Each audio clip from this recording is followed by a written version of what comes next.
secret teachings of Jesus, They don't even teach this in church, I've went to church for like 10 years. I've been there, done everything. And they make you learn some stupid shit, You have an exam when you go to in English, I don't know, maybe it's... like when you're mature, you get this sacrament in Catholic Church, and they make you go through this exam, and you have to learn some useless information to become like a mature Christian. But in reality, they don't even teach the fundamentals of what Jesus taught, which is crazy. The fundamentals of Jesus are found in his speech on the mountain. That's what you have to read. It's in Matthew 5, 6, and 7. And what Jesus describes there is the path to the kingdom of heaven. And what is that? Well, basically, he lists all the sacrifices you can do for God. Your words, your prayers mean nothing. Trick is, you wanting forgiveness, it doesn't make you special. Like, who doesn't want forgiveness? Like, you're misunderstanding the stories in the Bible that talk about forgiveness.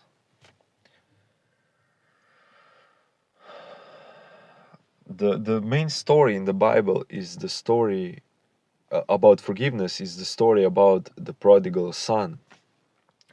This son asked his father, give me what belongs to me, give me money and let me go. And he goes out into the world and he just spends all that money on prostitutes and partying, booze, alcohol, prostitutes. He just goes all out and he spends all the money, and then he's destroyed, But, I can laugh at this because that's exactly what I did to the world. I relived this story. I went out and that I made that my purpose in life, like my focus, just sleeping with prostitutes. Chasing pleasure, enjoying it. I thought I can live righteously and sleep with prostitutes. I can do both. You cannot. It doesn't go together. Because when you sleep with a prostitute, when you do something similar to that, you're basically sacrificing your innocence. It's a sacrifice for the devil. But when you say no to lust, you're making a sacrifice for God. Now I do, like, I walk, I live my life, and I see women around me, but I don't, like, I try to avoid it. I try to avoid lustful thoughts, gazing at them, and I'm always making a little sacrifice to God, In the stories in the Old Testament, they were sacrificing animals, But what does it mean to God to like kill an animal? What means something to God? Like, this developed in the Old Testament already. Like, later they weren't sacrificing animals, but God was pleased when they sacrificed something meaningful to them, When they wanted something, they lusted after something, but they would say no for God, denying themselves that pleasure, adultery, saying no to that. No, I belong to God. I don't need that. I don't want that, And then it becomes disgusting to them, and it's no problem to not do it anymore, That's what happened to me. I not only wanted forgiveness from God for my sins with prostitution, I wanted restoration. I want God to take this away from me, this desire, the need to do this. And that's what happened. It became disgusting to me. But before it wasn't. I didn't even feel bad about it. Somehow I rationalized it in my brain, and the first time I went, I had to kind of kick myself, force myself, because there was a boundary in my head. Like, but forced myself to go through that because I had this logic in my brain, this rationalization that I'm doing it for self-development, to gain confidence, to become a better man. If I do this, I will be more comfortable with women in social situations. Like, it's good for me. I kind of thought of it like a therapy that I go to, because you know but no, it's wrong. And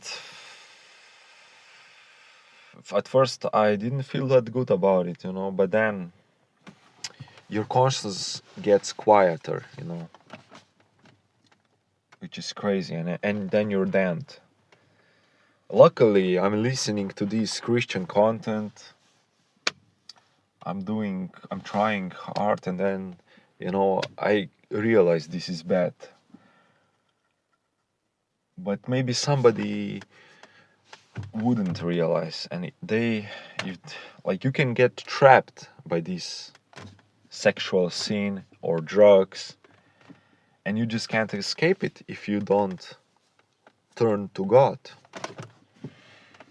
But with the help of God, I can just say no, and I stop it, and I quit it like that,